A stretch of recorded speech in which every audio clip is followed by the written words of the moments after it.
E olha só, gente, falta menos de uma semana para a posse do presidente eleito Luiz Inácio Lula da Silva e quase metade dos futuros ministros ainda é desconhecida. Até o momento, Lula anunciou 21 nomes para a esplanada, mas ainda faltam 16, totalizando um número assombroso de 37 ministérios. A expectativa é que o governo eleito anuncie os nomes restantes ainda nesta semana. Qual é o motivo para essa demora toda desse presidente Luiz Inácio Lula da Silva? O que acontece, Deise Ciocari? Bom, boa tarde a todos os colegas aqui. Um dos principais motivos é a falta, justamente, de tecnicidade, né? Porque se essa fosse a escolha, os nomes já teriam sido ditos. Mas ele também estava esperando a votação da PEC da transição, do orçamento secreto, né, para poder ver como que vai continuar essa barganha de cargos, né? Infelizmente, o motivo não é nobre, não. O motivo não é nobre, Coronel Telhada. O Lula está fazendo um suspense danado com esses nomes aí, não é mesmo? Olha, em primeiro lugar, boa tarde a todos que nos acompanham, boa tarde aos colegas aqui da mesa. O problema não é só suspense, o problema é que eu acho que ele deve estar tendo dificuldade realmente, são muitos cargos, né? Aquilo que o Bolsonaro fez no sentido de dar um enxugamento na máquina pública, nós vemos que foi deixado de lado porque tem muita gente para acomodar. É bem da linha do governo de esquerda, do governo do PT, trabalhar com distribuição de cargos, de favores, de benesses, e para isso você tem que arrumar lugar, por isso que esses acabaram sendo recriados ou criados os ministérios antigos aí, ou alguns novos. E para você fazer a alocação disso tudo, para você fazer esse leilão, demora um pouco realmente, vai um, vem outro. Então ele está escolhendo inclusive as indicações dos partidos aí que trabalharão junto com o PT nesse próximo governo. Então eu não acho que é só, como a Deise falou com toda a propriedade, que é o problema da tecnicidade, as pessoas que não são técnicas, porque o Ministério Bolsonaro foi trabalhado principalmente na linha da pessoa ser técnica na função. E nós sabemos que a linha do PT não é a técnica, é o favor. Então ele está sendo feito um leilão, está sendo feito toma lá da cá, onde serão feitos aí acordos políticos. Então, para até nesses acordos, para ele ter as pessoas na mão, ele vai ter que conversar com um, conversa com o outro, e nós estamos há uma semana e pelo que nós vimos até agora dos ministérios que foram preenchidos, as novidades não devem ser muito boas também com relação ao que falta aí. Vamos aguardar e ver quais serão as próximas indicações e vamos orar muito para que Deus tenha piedade do Brasil nos próximos anos. Isso aí, eu vou usar agora, Tomé Abduch, uma frase que ele acabou de colocar aqui: acordos políticos. Acordos políticos ou de fato já existe uma disputa interna antes mesmo desse governo ser eleito? Olha, a gente precisa fazer uma análise um pouco do início mais do governo aprofundada, né? Precisamos voltar alguns anos atrás para poder compreender um pouco o momento atual que nós estamos.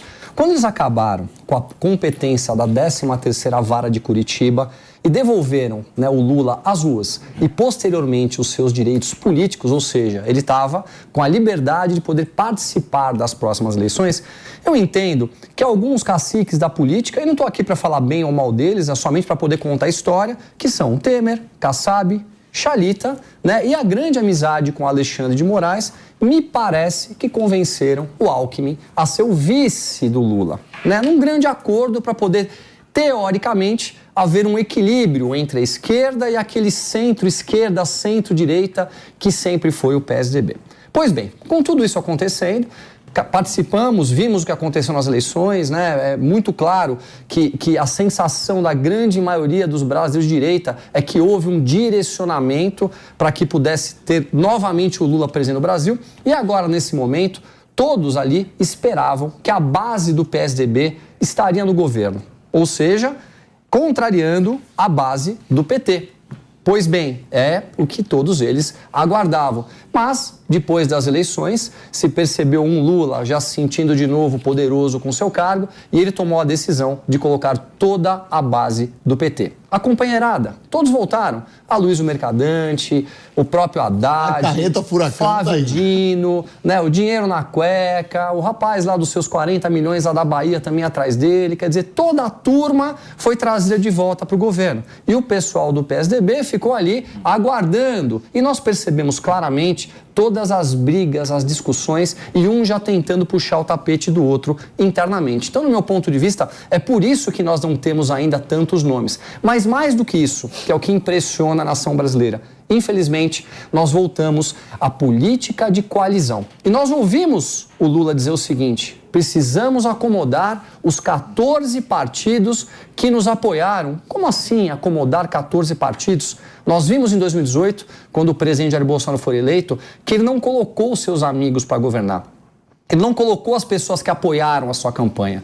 Quem apoiava a campanha, apoiava porque acreditava que ele seria um bom presidente para o Brasil e ponto final. Vimos pessoas técnicas que levaram o Brasil para um outro patamar. A corrupção sistêmica praticamente cessou no Brasil. O que é aquela corrupção sistêmica? É aquela que vem de cima e vai distribuindo para baixo.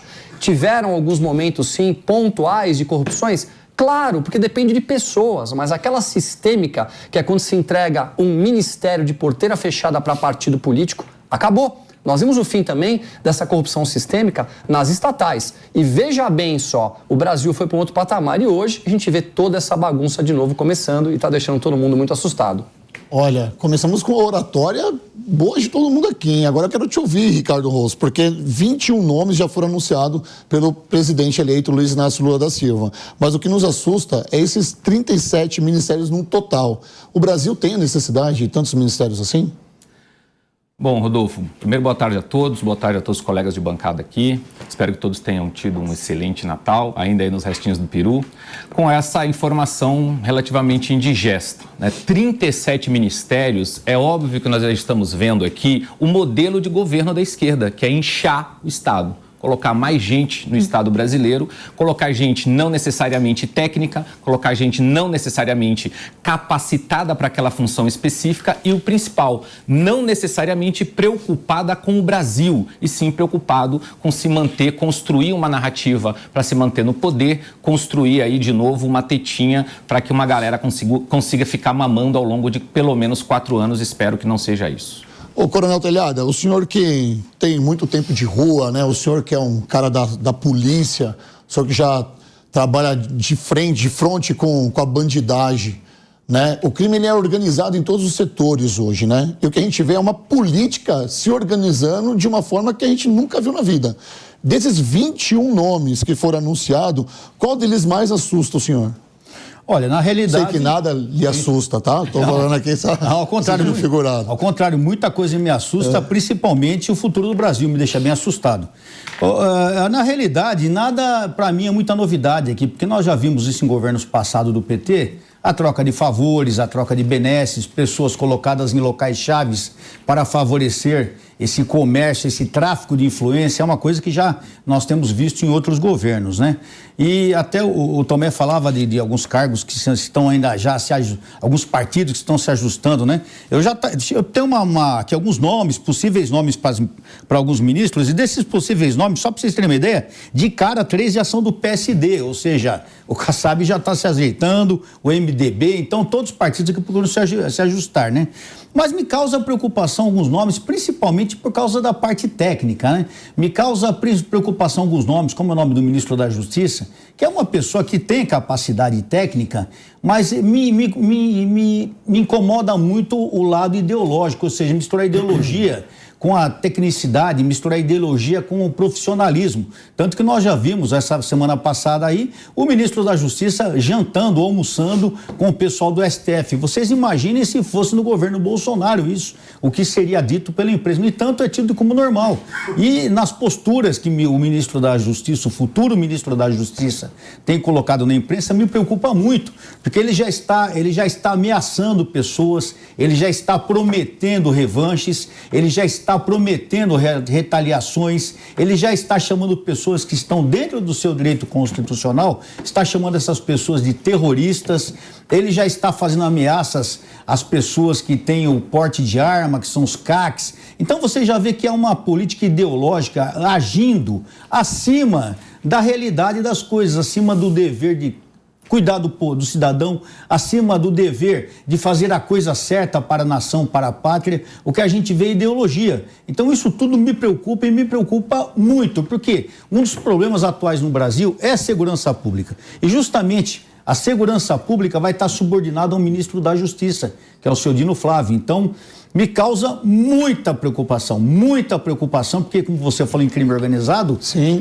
O crime organizado ele cresce a cada dia. E ele cresce justamente porque ele é organizado. E ele está infiltrado em todos os setores. Não é só na política, não. É na imprensa, é na polícia, é nas igrejas, é nas indústrias. Em todos os lugares o crime organizado está infiltrado. E com esse viés político que está sendo adotado por esse ministro, me preocupa muito. Porque o que vai acontecer é um favorecimento ao desenvolvimento do crime organizado. E um engessamento pior do que já vem sofrendo há muitos anos a segurança pública. Então, desse quadro todo, o que mais me preocupa realmente é o referente à segurança pública, subordinado ao ministro da Justiça, que é uma pessoa que tem prometido coisas não muito agradáveis para os trabalhadores e principalmente para os homens e mulheres da segurança pública e para o cidadão que quer se defender. Olha, eu levantei a bola aqui da segurança pública, porque o senhor é um homem da segurança, né? Mas eu vou passar a palavra para você também, Deise, porque o Flávio Dino assusta ou não? Você vai na mesma linha de raciocínio do Coronel Telhada, porque talvez não era um nome que era unânime para nós brasileiros e que de repente pintou no cenário político. E você, como uma bela cientista política, pode talvez elucidar aqui esse pensamento sobre Flávio Dino. Sabe que, acho que foi na semana passada, até o Pavinato postou uma tabela numa rede social dele, mostrando a quantidade de processos dos ministros que vão assumir agora a partir de 2023. E alguns deles têm mais de 500 processos. A média seria em torno de 80, 90 processos, né? Então, isso indica muito o que vai acontecer. Alguns nomes me preocupam mais, mas eu acho que o grande problema, é como vocês falaram, é que é esse inchaço e a ineficiência da máquina pública.